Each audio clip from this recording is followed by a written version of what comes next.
Hoje eu tenho que me comportar. Ela tá aqui. Esposas de pastores são controladoras? Nada melhor do que uma, né? Pra falar aqui com a gente. Tudo bom, povo? Uma controladora ou uma esposa? Uma esposa. Ah, tá. Ninja. É porque, por ser controladora, eu já estou aqui para controlar o vídeo. Muito bem. Muito bem. Queremos abordar o assunto com sensibilidade, sem generalizar. A gente sabe que tem muito pastor controlador chato, né? Então, mas vamos como os temas que a gente está abordando são elas, querida irmã e querido pastor também, esse vídeo é para ajudar, tá bom? Muitas pessoas de igrejas falam, mas a pastora ou a esposa do pastor é muito controladora, quer fazer tudo na igreja, dominar a cozinha, o negócio das crianças, quer cantar. Então, esse vídeo a gente vai destrinchar bem o assunto, fica até o fim e a gente vai começar depois da vinheta. É nóis!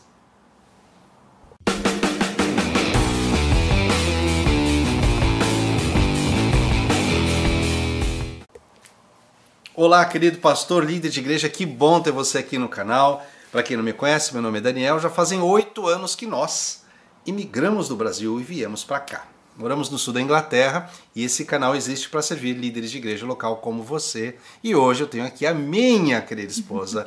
Dá um alô pro pessoal. Meu nome é Giovana, sou esposa do Daniel, esposa de pastor, mas não sou pastora. Então. Mas sou controladora. Olha só. Polêmico! Você pode escrever aqui embaixo seus comentários se você está passando por isso aí ou tem experiências com isso. E aqui a gente decidiu ainda na introdução, antes de entrar assim no principal do vídeo, né? Na introdução nós separamos aqui quatro características para identificar um comportamento controlador, tá? Giovana? A primeira, necessidade de estar no controle de tudo. Mas antes disso, como eu falei, eu sou uma controladora em tratamento e estou muito bem com isso, tá, gente? Eu não faço, não controlo tudo mais em casa. Aprendi a delegar muita coisa, isso me ajudou muito. As meninas, né? Hoje eu estou em tratamento, quando eu digo assim, eu já estou muito bem, mas eu já fui mais controladora. Acho que até a maturidade faz com que a gente vai aprendendo a lidar com isso. Mas enfim, o assunto aqui é as mulheres de pastores ou as pastoras muito controladoras na igreja. Eu acho que essa necessidade que a gente tem de controlar todas as coisas nos atarefa demais, pesa demais. Isso começa em casa.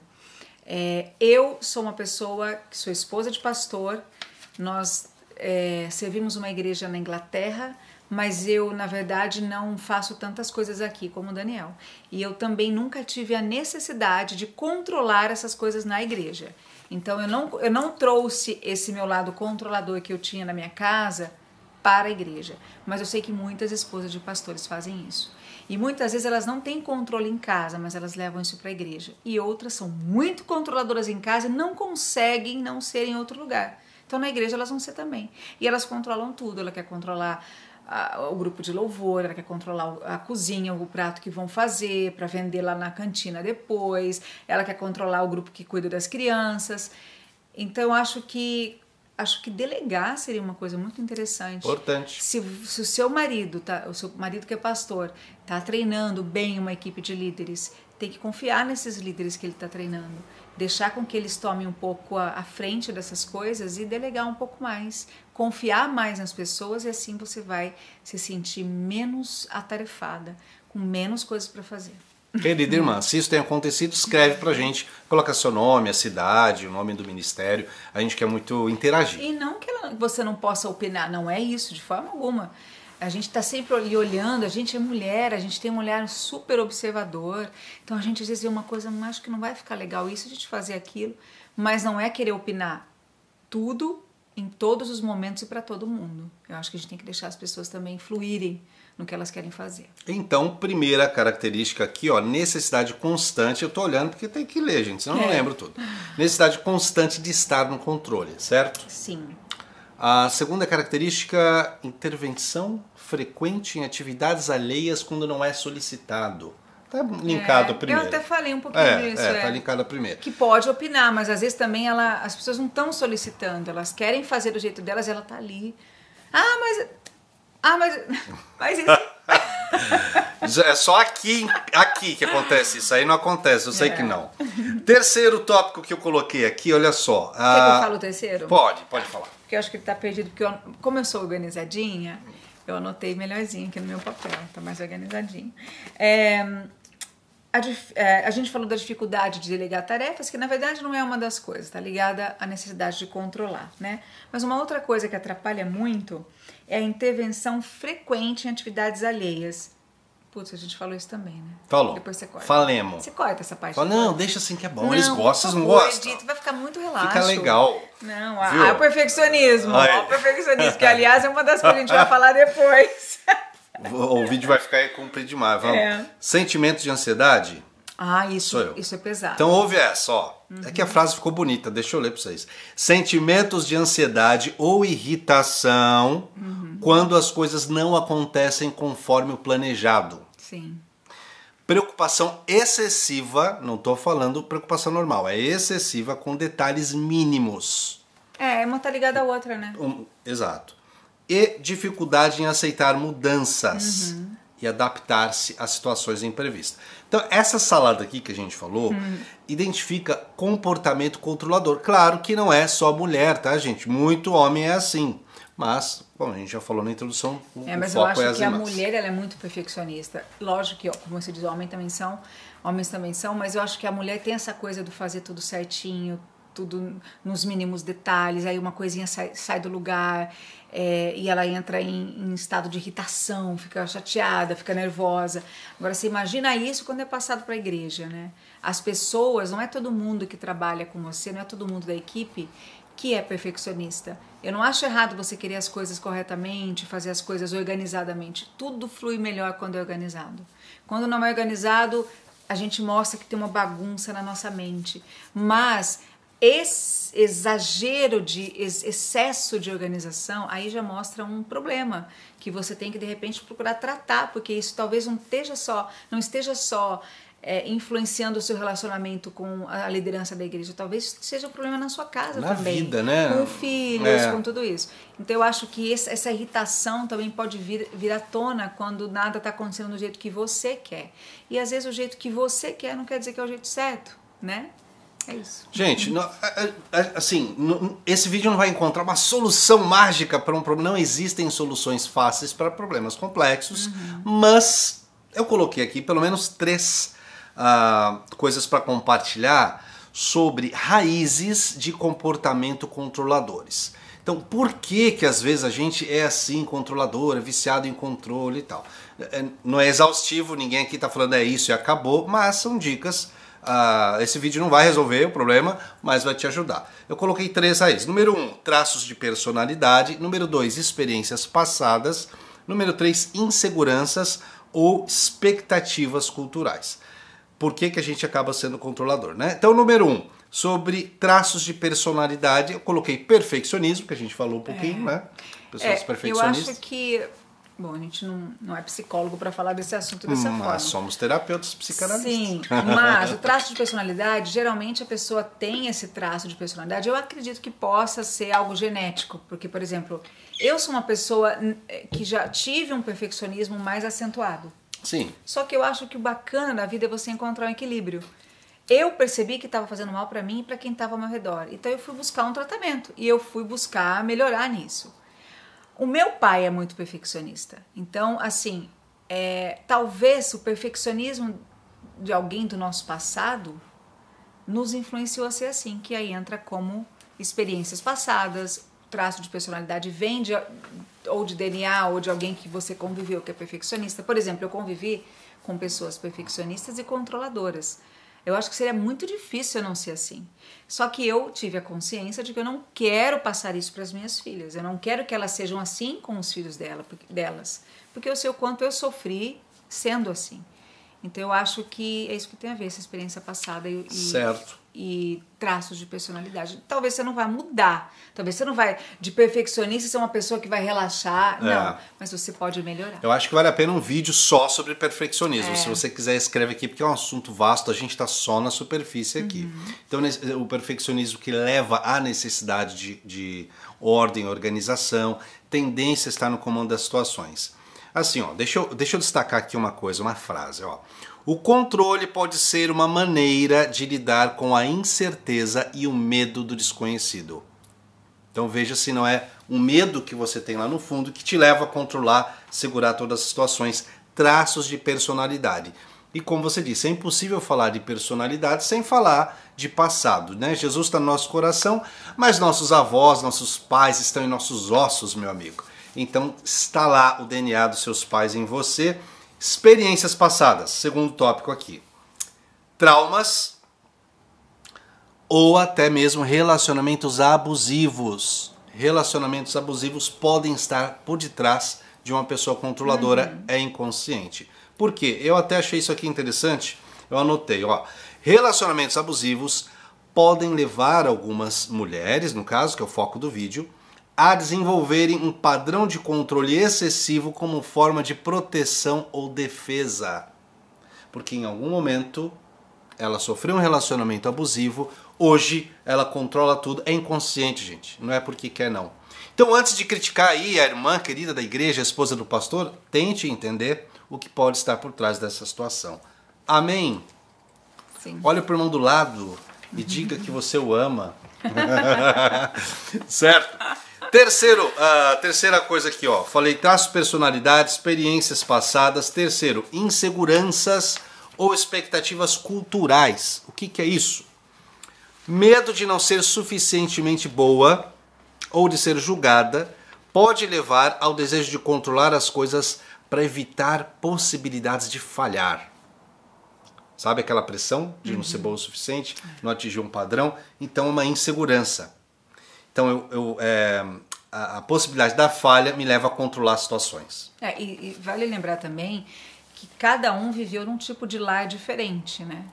E se você pega uma esposa de pastor, dependendo da idade, dependendo da forma como ela foi criada, provavelmente ela pode ter sofrido muito criticismo, ela pode ter sofrido muitas críticas, né? E aí entra como isso, esse medo de ser controlado, Amor, esse acho medo que de você está falhar. falando baixinho pro microfone. Se vocês estiverem falando, vocês escrevem pra gente aí, tá bom? Primeiro vídeo juntos. Vou chegar mais pertinho. Que tem um microfoninho aqui. Bom, consequências de uma pessoa controladora. Eu tenho certeza que vocês lidam com várias consequências, eu tentei organizar aqui. Primeiro, desgaste nos relacionamentos. É complicado. Já dizendo, vamos focar na igreja que a gente está falando, mas nem preciso dizer o quanto isso pode desgastar outros meios sociais e outros relacionamentos que a esposa de pastor possa ter por ser controladora. Mas na igreja começa pela liderança. Às vezes tem uma liderança tão bacana, um pessoal tão legal, e ela consegue fazer com que desgaste todo aquele... com que fique estressante todo aquele ambiente, porque ela está sempre dando opiniões, está sempre controlando, está sempre querendo mudar, está sempre não concordando, porque ela acha que por ela ser a esposa do pastor, ela tem que estar envolvida em tudo isso. Isso é um mito, isso não existe. Eu, por exemplo, consigo hoje deixar, sempre consegui na verdade, sempre deixar tudo, quase tudo para o Daniel nesse sentido. Claro que eu tenho todo o meu trabalho que eu faço atrás da nossa família, com a nossa família, mas essa parte de você estar sempre envolvida, eu sou esposa de pastor, então eu tenho que sempre estar envolvida em alguma coisa, e aí você sempre está tendo conflitos, atritos com a liderança, causa um desgaste horrível que às vezes o seu marido não tem, mas você desgasta esse relacionamento com a liderança e acaba caindo em cima dele, porque é marido e mulher, e aí fica um defende o outro. Fica uma situação a bem treta na chata, igreja. Aí o pessoal não quer falar com o pastor porque a mulher dele é a mulher que manda. Sabe? Por isso que tem coisas que eu já falo com ele e falo isso é com você. E eu não... Claro que a gente conversa em casa, o que a gente... né, o que não pode ser... Em casa tudo pode ser conversado, mas eu deixo na igreja para ele. Desgaste dos relacionamentos, então, e aí, a segunda consequência, estresse emocional. A própria pessoa que é controladora se sente debaixo de muito peso de estresse, porque é um estresse, né? Ter que ficar controlando tudo. É um tiro no pé, né? Ninguém consegue controlar tudo e todos. Uma hora a situação vai sair de controle. E aí você vai se sentir frustrada e você vai se sentir mal e pesada e com esse estresse emocional, porque eu não consegui. Mas lógico que você não consegue, não é possível controlar tudo. Tem coisas que vai sair do seu controle, tem coisas que não dependem da gente. E aí você fica mal porque você não conseguiu controlar. Então eu acho mais fácil você parar e tratar qual é a palavra? Fazer um tratamento dessa sua necessidade por controle para que você seja menos controladora. Porque os imprevistos sempre vão acontecer. Sempre vai sair do controle. Terceira consequência, então, primeira, desgaste dos relacionamentos. Segundo, estresse emocional. Terceiro, baixa autoestima. Deixa eu dizer por quê, olha só. O controle excessivo pode ser uma forma de mascarar inseguranças e, com o tempo, isso pode minar a autoconfiança, a autoestima da pessoa controladora. Então, por trás de uma pessoa controladora, quase sempre tem baixa autoestima. Então, ela quer provar o tempo todo que ela tem uma insegurança, né? Quarta consequência, isolamento social. O comportamento controlador pode afastar amigos, familiares, levando a um sentimento de isolamento. Eu acho que tem casos tão extremos de controle que realmente a pessoa não quer estar perto. Porque... provavelmente se tem alguém na família, enfim. Isso eu tô falando da igreja. Porque as pessoas, elas querem ser livres, as pessoas querem ser quem elas são. E quando você tá com uma pessoa muito controladora, você não consegue ser quem você é. Né? Porque você tem que fazer do jeito que ela quer. E isso faz com que a pessoa pense assim, quer saber, eu não vou lá não, porque fulana de tal, quer tudo do jeito dela, quer controlar tudo. E as pessoas acabam se afastando. Então começa a prestar atenção, se tem gente se afastando demais... Se liga, hein? Vamos fechar o vídeo, o que eu faço então? A gente está aqui provocando esse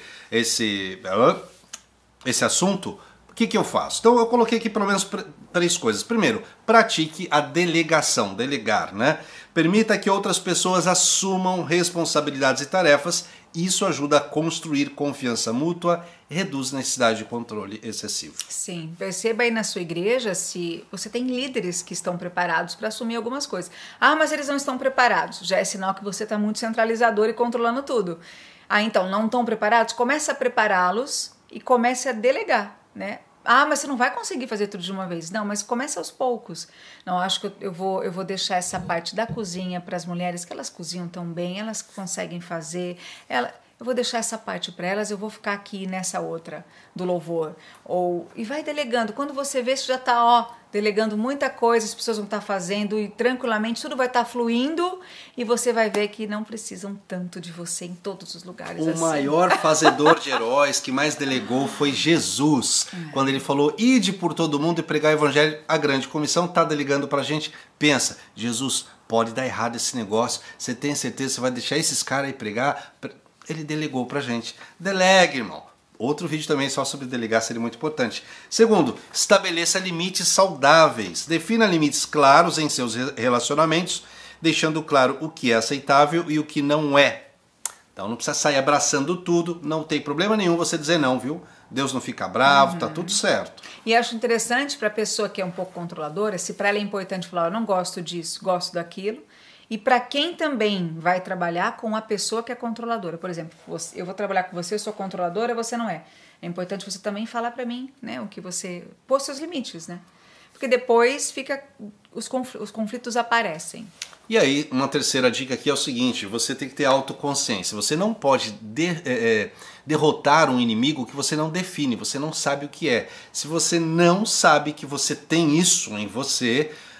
então você tem que ter autoconsciência. Reconheça e reflita sobre momentos em que você ou outras pessoas estão demonstrando comportamentos controladores. Identificar esses padrões é o primeiro passo para fazer mudanças. Verdade. Isso eu acho muito interessante. As mulheres, esposas de pastores que estão assistindo, muitas vezes é muito difícil a gente reconhecer algum defeito nosso.